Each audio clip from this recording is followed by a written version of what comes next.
네, 입다 이야기의 세 번째 시간입니다. 입다 이야기를 통해서 그의 비극적인 인생을 보게 됩니다.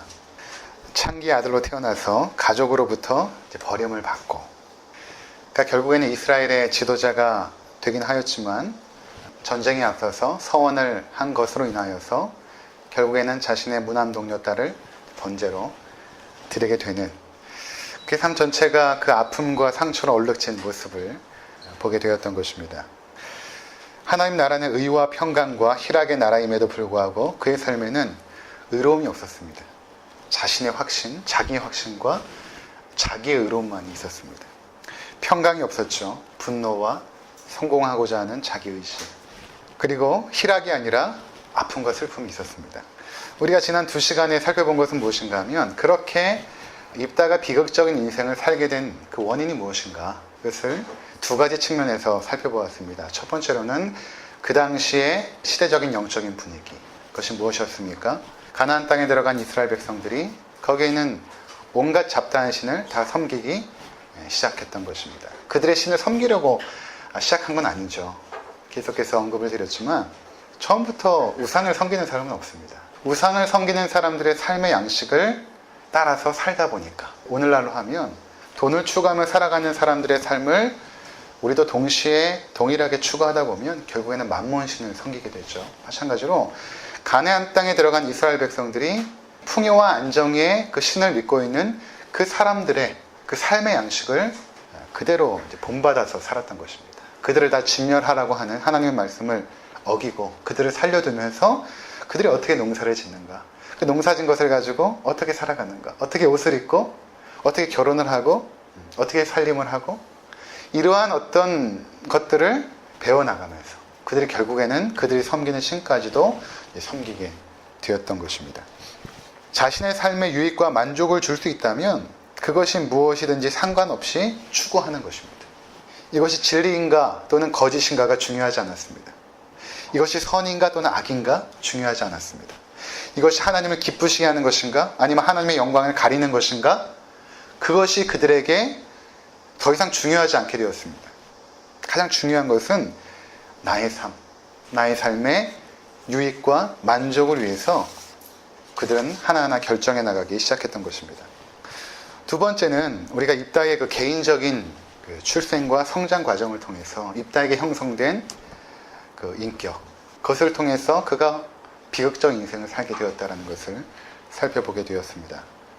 창기 아들로 태어나서 성장하면서 형제들에 의해서 구박을 받고 결국에는 가정에서 추방을 당하죠. 그리고 추방당할 때 장로회가 모여서 그것을 결정한 것입니다. 그것을 어떻게 알 수 있냐면, 나중에 장로들의 입다를 그들의 지도자로 세우려고 할 때 입다가 그들에게 말하거든요. 당신들이 언제는 나를 추방해놓고 이제서야 나를 지도자로 이 전쟁을 이끌 리더로 세우고자 하느냐, 이렇게 말한 것을 보면 장로회의에서 입다의 추방을 결정한 것입니다. 공동체에서. 가정에서도 버림받고 공동체에서도 버림받고, 그러니까 그 마음 가운데 얼마나 큰 아픔과 상처가 있겠습니까? 그러한 원한과 서러움이 어떻게 그의 인격을 형성했냐 하면 야망의 사람으로 만든 것이죠. 비록 주류 사회에서 벗어나서 아웃사이더로 있지만 내가 반드시 성공해서 나를 압제하고 나를 핍박하고 구박한 그 모든 자들 앞에서 나의 성공을 당당하게 보여주리라. 그렇게 그는 마음 가운데 야망을 가졌던 것입니다. 그리고 그 야망은 결국에는 전쟁에 앞서서 서원을 하게 된 것이죠. 얼마나 그는 이 전쟁에 승리하고 싶었겠습니까? 이것을 통해서 그는 더 이상 길앗 가문이 아니었죠. 자기의 정체성은 아버지가 누구인가에 따라서 결정이 되는데, 형제들은 그를 내쫓으면서 너는 더 이상 길앗 가문의 사람이 아니다. 그에게 더 이상 뿌리가 없어진 것입니다. 내가 입다의 가문을 일으키리라. 그러한 마음의 야망을 가지고 결국에는 하나님 나를 승리하게 하시며 나를 첫 번째로 맞이하는 그 사람을 내가 번제로 드리겠나이다. 그는 그렇게 서원하면서도 그게 잘못된 것인지조차 모르고 있었습니다. 이미 그 시대 가운데 혼탁해진 것이죠. 하나님을 예배하고 경배한다고 하지만 그 모든 삶의 양식들은 우상 숭배의 모습이었기 때문에 입다도 그것이 바른 것인지 거짓인지 알지 못한 채 그렇게 서원하고 하나님에 대한 열심이라고 생각하고 그 서원을 지켰음에도 불구하고 그것은 그의 인생 가운데 가장 끔찍한 결과를 가져오게 되었던 것입니다. 자, 그런데 그의 비극적인 인생은 여기서 끝나지가 않습니다. 그의 딸이 죽는 것으로 인해서 그의 비극이 끝났다면 그나마 참 입다가 불쌍한 사람이다 라고 생각이 되어질지 모르지만, 오늘 나타나는 본문은 더 충격적인 사건을 우리 가운데 보여주고 있습니다. 첫 번째, 이 입다가 가진 그 거짓 신앙, 이스라엘의 신앙을 대표하는 그 입다의 신앙이거든요. 그 거짓 신앙은 첫 번째로 가족을 파괴하거든요. 두 번째로는 공동체를 파괴합니다. 오늘 그 모습을 보여줍니다. 자기 가족을 파괴하는 것에서 끝난 것이 아니라 그 잘못된 신앙은 더 나아가서 이스라엘 공동체를 파괴합니다. 여러분, 이렇게 우리가 신앙생활을 하잖아요. 내가 거짓 신앙에 물들었는지 아니면 바른 진리의 말씀에 내 신앙이 세워졌는지 하나의 기준이 무엇인가 하면, 바른 신앙 위에 세워져 있으면 가정이 건강하게 세워집니다. 자꾸만 신앙생활 하는 것 때문에 함께 교회를 다니는 거죠. 남편과 아내가 함께 교회를 다니고 자녀들도 함께 교회를 다니는데 자꾸만 갈등이 일어나고, 교회 문제 때문에 갈등이 일어나고, 가정에 충실하지 못하게 되고, 자녀를 양육함에 있어서 뭔가 계속해서 삐그덕거리고, 가정이 점점 건강해지는 것이 아니라 점점 병들기 시작하면 거의 대부분 신앙이 병든 것입니다. 입다가 잘못된 거짓 신앙을 가지고 있을 때 그 가정이 파괴된 것과 마찬가지로 오늘날 잘못된 신앙을 가지고 있는 성도들의 대부분의 가정은 병들게 되어 있습니다. 그리고 그걸 잘 몰라요. 근데 바깥에서 보면 보입니다. 그런데 바른 진리 위의 신앙을 가진 분들은 계속해서 그 가정이 하나가 되어집니다. 하나님 나라가 임하기 때문에 그렇습니다. 하나님 나라가 그 가정에 임하기 때문에 의와 평강과 희락이 임합니다. 가정이 건강해지고 부부 사이가 좋아지고 가정이 하나가 되어집니다. 그런데 지금 입다는 가정을 파괴한 것에서 끝난 것이 아니라 이제는 그 공동체 자체를 완전히 파괴해버립니다. 우리가 함께 볼까요? 전쟁에서 승리하고 나서 에브라임 지파가 입다를 찾아옵니다. 에브라임 지파는 이스라엘의 12지파 가운데 대표적인 강력한 지파거든요. 유다 지파와 에브라임 지파가 가장 그 대표적인 지파고 강력한 지파인데, 에브라임 지파가 찾아와서 입다에게 뭐라고 말하냐면 1절을 12장 1절을 함께 보도록 하겠습니다. 우리 함께 읽겠습니다. 에브라임 사람들이 모여 북쪽으로 가서 입다에게 이르되 내가 암몬 자손과 싸우러 건너갈 때에 어찌하여 우리를 불러 너와 함께 가게 하지 아니하였느냐. 우리가 반드시 너와 네 집을 불사하리라 하니. 에브라임 지파가 굉장히 화가 난 것이죠. 이 전쟁에 왜 우리를 부르지 않았느냐. 근데 표면적으로 볼 때는 에브라임 지파의 자존심인 것처럼 보여줍니다. 우리가 그래도 가장 대표적인 지파인데 이 암몬과의 전쟁에서 우리를 부르지 않는 것은 우리를 무시한 거 아니냐? 우리 공동체가 그런 공동체가 아니지 않느냐? 하나가 되어서 싸워야 되는데. 근데 사실은 그 원인은 다른 데 있었습니다. 그들이 이렇게 분노했던 이유는 사실은 전리품 때문입니다. 그래서 이 에브라임 지파의 이러한 태도는 여기에서만 나타나지 않고 8장에 가면 기드온이 300명의 군사와 함께 미디안의 대군을 진멸했을 때 에브라임 지파가 그때도 찾아오거든요. 똑같이 말합니다. 8장 1절 잠깐 보고 돌아오도록 하겠습니다. 에브라임 사람들이 기드온에게 이르되 내가 미디안과 싸우러 갈 때에 우리를 부르지 아니하였으니 우리를 이같이 대접하면 어찌 됨이냐 하고 그와 크게 다투는지라. 그렇죠? 여기서도 보면 에브라임 지파가 와서 왜 우리를 이 전쟁에 부르지 않았느냐. 그럼 잘 생각해 보세요. 이스라엘 공동체가 자신을 압제하는 암몬으로부터 입다를 지도자로 세우고 승리를 한 것입니다. 그러면 얼마나 기쁘겠습니까? 우리가 승리했다. 이 전쟁에서 하나님께서 우리 가운데 승리를 허락하셨다. 함께 기뻐하며 찬양하며 감사해야 될 이 시간에 에브라임 지파의 사람들은 너희가 왜 우리를 부르지 않았느냐. 그것은 바로 전리품을 함께 나누지 못함에서 오는 그 분노였던 것입니다. 성경은 이러한 에브라임 지파의 모습을 통해서 이스라엘의 대표적인 지파가 어떻게 파멸의 길을 가고 있는가를 보여주는 것입니다. 제가 분당에서 사역할 때 이제 판교가 이제 들어서게 되었어요. 이제 판교가 들어서니까 이제 교회에서 전도를 나갑니다. 그 당시 7개 교구였는데 21개 교구로 확장을 하면서 전도팀을 새로 꾸리고 전도에 대한 준비들을 열심히 하여서 나중에 계산을 해보니까 한 사람을 전도하는데 약 420만 원의 돈이 들었습니다. 그 정도로 재정을 투자해가지고 전도를 하기 시작하는데 파라솔을 치고 전도 물품을 준비하고 선물을 준비하여서 전도를 나갑니다. 이 새신자 전도가 대형교회에서는 굉장히 경쟁입니다.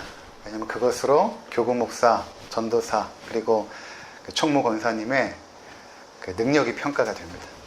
경쟁이거든요. 여러 가지 전도 방법이 다 동원이 됩니다. 부침개를 붙여가지고 이사한 집마다 돌리기도 하고, 붕어빵을 구워가지고 갖다 드리기도 하고, 또 이사하는 집이 딱 보이면 도시락을 또 싸웁니다. 도시락을 가서 이사하니까 밥을 못 먹으니까 도시락을 전달해 드리고, 그러니까 돈이 그렇게 드는 거예요. 분당에 내노라 하는 교회들이 하나하나씩 전도에 투입이 되기 시작했습니다. 저희뿐만 아니라 한국에 있는 대형 교회들은 대부분 분당에 모여 있거든요. 다 이제 들어오기 시작했습니다. 그러면서 전쟁이 시작된 것입니다. 전도 전쟁. 한참 전도지를 들고 아파트 단지를 도는데 개척교회 목사님을 만난 거예요. 거기에 이제 개척을 하신 분이에요. 저한테 이렇게 말씀을 하세요. 한숨을 쉬면서, 목사님 교회는 그렇게 크고 또 여기서 멀거든요. 제가 있었던 교회하고 판교까지 멀어요. 근데 왜 굳이 여기까지 오셔서 전도를 하십니까? 근데 제가 사실 할 말이 없었습니다. 저희 아버지도 개척교회를 하셨으니까 그분의 마음을 누구보다 잘 알죠. 근데 옆에 이제 전도사님하고 총무 권사님이 있어요. 안 그래도 그때 저에 대한 평가가 잘못 올라가고 있을 때라 제가 눈치를 보고 있었을 때입니다. 뭐라고 말해야 될까? 이 두 분이 듣고 계신데. 그래서 이렇게 말했습니다. 목사님, 서울대 멀다고 안 가나요? 좋은 곳이면 멀어도 가야죠.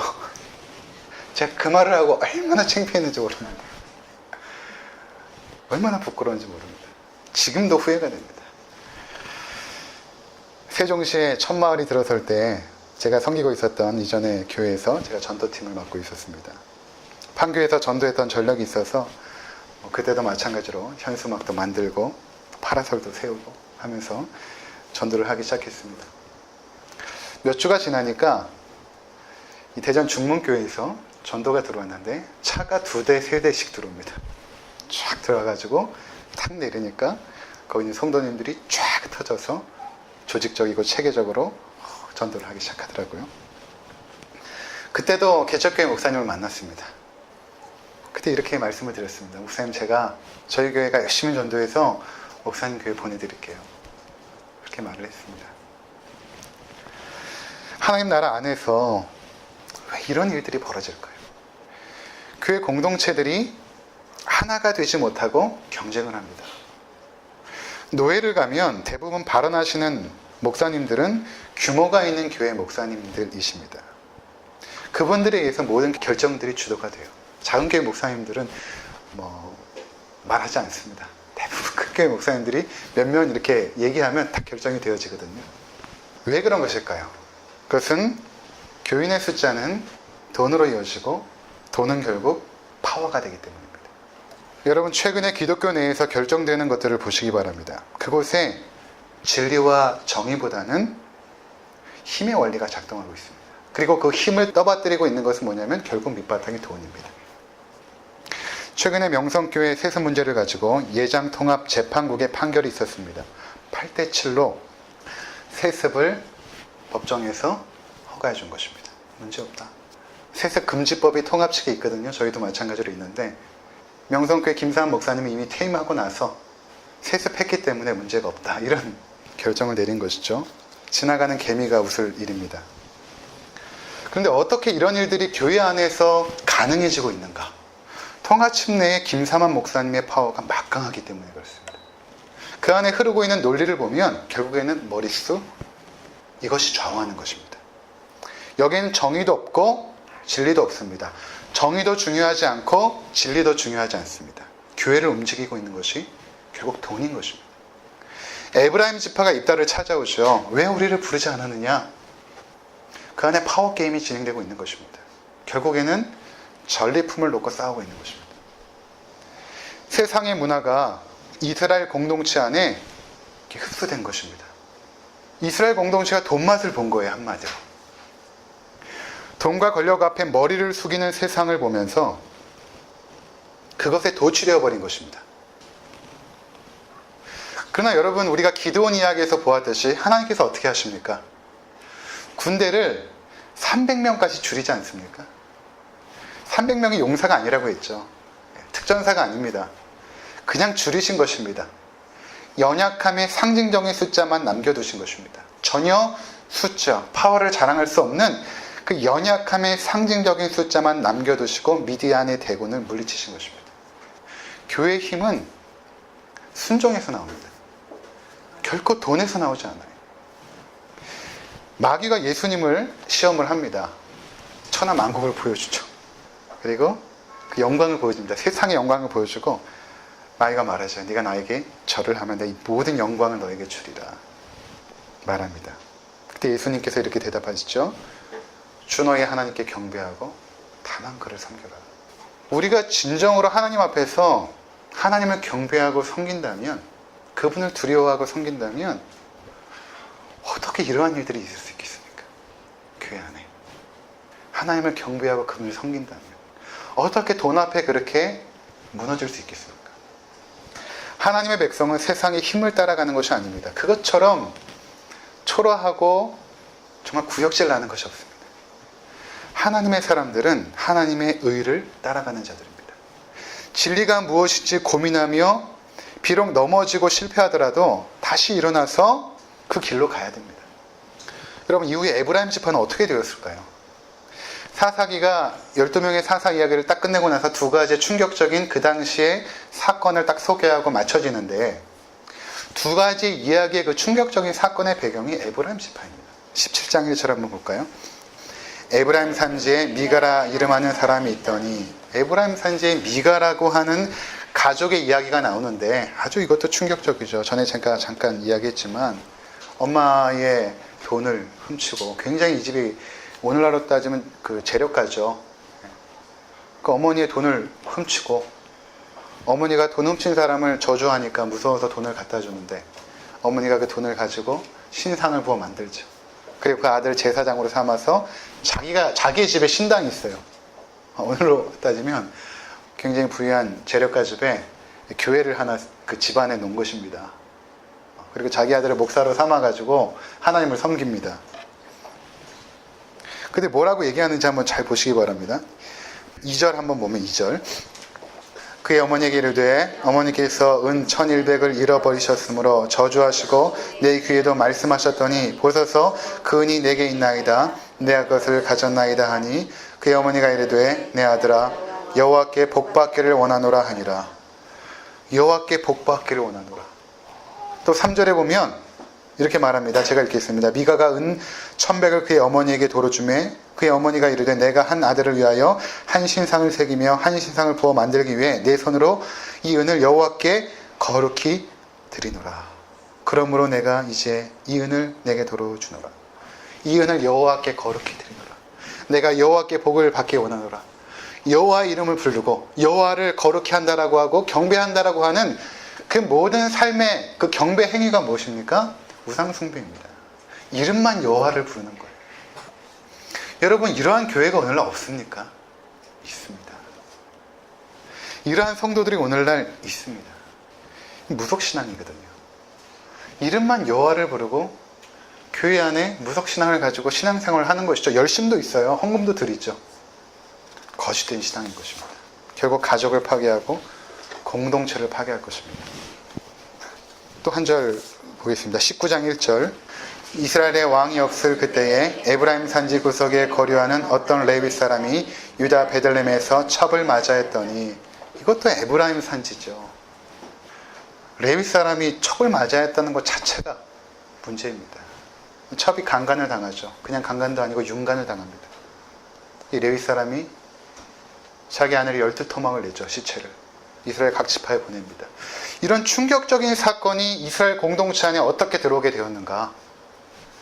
오늘날로 하면 예수 믿는 사람들 가운데, 예수님을 안 믿겠죠. 그냥 교회 생활을 하는 사람들 가운데 어떻게 이런 일이 생기는가? 그 중심 가운데 만몬신이 있는 것입니다. 하나님을 섬기는 게 아니에요. 자기의 욕망을 추구하기 위해 하나님을 이용하는 것뿐입니다. 지금 그 통합 측에서는 재판국에서 이미 김삼환 목사의 아들 김하나 목사를 세습으로 인정했지만 마지막 이제 10월 총회가 남겨져 있거든요. 이 총회 결정대로 이제 모든 것이 결정이 되는 것입니다. 만약에 이 총회에서 세습을 인정하게 되면 한국 교회가 일제 식민지 하에 있을 때 신사참배를 허용하거든요. 신사참배는 괜찮다, 허용합니다. 총회에서. 그 이후에 가장 치욕적인 결정이 될 것입니다. 만문신에 물들어버린 한국교회. 여러분 기도하시기 바랍니다. 그렇게 결정되면 한국교회를 떠날 많은 청년들과 지식인들이 있을 것입니다. 교회가 이것이 뭔가? 잘못된 신앙은 우리 가족을 파괴시키고 공동체를 파괴시킵니다. 그 중심에는 힘의 원리, 돈이 있다는 것입니다. 그것으로 움직이는 것입니다. 세상을, 교회까지도. 두 번째, 이러한 거짓 신앙, 잘못된 신앙은 인간의 존엄성을 파괴합니다. 인간의 존엄성을 파괴합니다. 사사기 12장 2절에서 4절, 입다가 그들에게 이르되 나와 내 백성이 암몬 자손과 크게 싸울 때에 내가 너희를 부르되 너희가 나를 그들의 손에서 구원하지 아니한 고로 나는 너희가 도와주지 아니한 것을 보고 내 목숨을 돌보지 아니하고 건너가서 암몬 자손을 쳤더니 여호와께서 그들을 내 손에 넘겨주셨거늘 너희가 어찌하여 오늘 내게 올라와서 나와 더불어 싸우고자 하느냐 하니라. 이따가 길앗 사람을 다 모으고 에브라임과 싸웠으며 길앗 사람들이 에브라임을 쳐서 무찔렀으니 이는 에브라임의 말이 너희 길앗 사람은 본래 에브라임에서 도망한 자로서 에브라임과 므낫세 중에 있다 하였습니다. 자, 이제 입다의 모습을 보여줍니다. 첫 번째 에브라임 지파와 입다 간의 그 파워 게임, 그것이 결국 공동체를 분열시키고 있었다는 것을 보여주었다면, 이번에는 그 입다의 아주 잔혹한 모습을 보여주는데, 얼마만큼 잔혹하냐 하면 이제 5절과 6절을 한번 보겠습니다. 5절과 6절. 길앗 사람이 에브라임 사람보다 앞서 요단강 나루턱을 장악하고 에브라임 사람의 도망하는 자가 말하기를 청하건대 나를 건너가게 하라 하면 길앗 사람이 그에게 묻기를 내가 에브라임 사람이나 하여 그가 만일 아니라 하면 그에게 이르기를 쉿볼렛이라 발음하게 하여 에브라임 사람이 그렇게 바로 말하지 못하고 쉿볼렛이라 발음하면 길앗 사람이 곧 그를 잡아서 요단강 나루턱에서 죽였더라. 그때 에브라임 사람의 죽은 자가 42,000명이었더라. 이제 전쟁에 돌입하거든요. 지금 이스라엘 백성이 가나안의 백성과 전쟁을 하는 것이 아니라 입다와 길앗 사람들과 에브라임 간의 전쟁이 일어난 것입니다. 같은 종족끼리. 근데 이미 입다가 이 전쟁에서 승기를 잡은 것입니다. 그래서 에브라임은 요단 서편에 있거든요. 그래서 지금 길앗을 만나러 요단강을 건너와서 동편으로 온 것입니다. 그래서 여기서 이제 길앗과 입다가 이제 에브라임을 계속 치게 되죠. 그래서 이들이 이제 도망가게 되는데 요단강을 건너야 되는 것입니다. 근데 그 요단강은 이제 좁고 물살이 세기 때문에 건널 수 있는 나루턱이 몇 군데가 있는데 거기를 이제 입다와 그 군대가 딱 장악해 버립니다. 그리고 에브라임 군대가 이렇게 넘어가려고 할 때에 우리를 좀 건너가게 해주십시오 라고 하면 한번 네가 쉿볼렛이라고 한번 발음해봐라, 그렇게 말합니다. 근데 에브라임 사람들은 이 쉿볼렛 발음을 못했던 것입니다. 우리나라도 경상도 분들이 쌀을 잘 못하잖아요. 살 이렇게 합니다. 쌀이라고 하려고 해도 약간 어색합니다. 마찬가지로 이 에브라임 사람들이 쉿볼렛이라고 발음할 때 어색하거나 이상하게 들리는 것이죠. 그래서 쉿볼렛 이렇게 발음하게 됩니다. 그러면 가차없이 그들을 거기서 처참하게 죽인 것입니다. 이 장면이 여러분 한번 연상을 해보시기 바랍니다. 그 안에는 비웃음이 있고 길앗 사람들이 모여서 쉿볼렛 해봐 못하니까 비웃으며 죽이는 그 사건들, 같은 민족 안에서 성경은 표면적으로 기록하였지만 우리가 그 장면을 연상해 볼 수 있습니다. 그 발음 하나로 사람을 죽이는 그 잔혹함. 그래서 죽인 사람이 42,000명. 42,000명의 에브라임 군사를 죽였다는 것은 거의 대부분의 군사를 다 죽인 것입니다. 민수기 1장에 보면 전쟁에 나갈 20세 이상의 남자를 계수할 때 45,000명이었거든요. 그러니까 이 입다 시대에 아무리 군대가 강성했다고 해도 그렇게 많지 않을 것입니다. 근데 42,000명을 죽였다는 것은 거의 대부분의 에브라임 지파의 군사를 진멸한 것입니다. 왜 입다가 이렇게 잔혹하게 되었을까? 우상 문화에 길들여지면 인간이 만몬식, 즉 돈을 추구하게 되면 잔혹해집니다. 그렇게 부모님을 잘 효도하고 형제들이 모여서 우애 깊게 지내다가 부모님 돌아가시고 재산, 그것도 많지 않아요. 얼마 재산 남겨놓으면 그것 때문에 너 죽고 나 죽자 싸우기 시작하죠. 죽이기도 합니다. 그 돈이 무엇이라고? 그동안 쌓았던 형제까지도 버리게 됩니까? 누가복음 18장에 보면 예수님께서 한 불의한 재판장을 소개하면서 이렇게 말씀을 하십니다. 어떤 도시에 하나님을 두려워하지 않고 사람을 무시하는 한 재판장이 있는데, 사람을 무시하는 것과 하나님을 두려워하지 않는 것은 함께 갑니다. 하나님을 두려워하지 않으면 인간의 존엄성을 짓밟아 버립니다. 창세기 20장에 보면 아브라함이 여정 중에 그랄이라는 땅에 거류하게 되는데, 거기서 아내를 누이라고 이제 속이거든요. 근데 그 아브라함의 아내 사라가 너무 아름다운 거예요. 그러니까 그랄의 왕 아비멜렉이 여인을 데려다가 아내로 삼으려고 합니다. 근데 그 밤에 하나님께서 아비멜렉 꿈에 나타나서 이 여인은 남편이 있다. 네가 만약에 이 여인을 취한다면 너는 죽게 될 것이다. 그래서 아비멜렉이 아침에 일어나자마자 사라를 데리고 아브라함에게 갑니다. 네가 왜 나에게 거짓말을 했느냐? 너 왜 아내를 왜 누이라고 거짓말을 했느냐? 라고 말하니까 아브라함이 이렇게 말합니다. 창세기 20장 11절에 아브라함이 이르되 이곳에는 하나님을 두려움이 없으니 내 아내로 말미암아 사람들이 나를 죽일까 생각하였으며, 하나님을 두려워하지 않는 그 도시에는 인간의 존엄성을 파괴하고 죽인 일들이 흔하게 되는 것입니다. 입다를 보시기 바랍니다.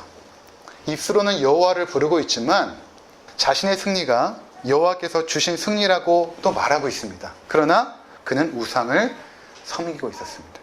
그래서 그토록 잔인하게 동족을 학살할 수 있었던 것입니다.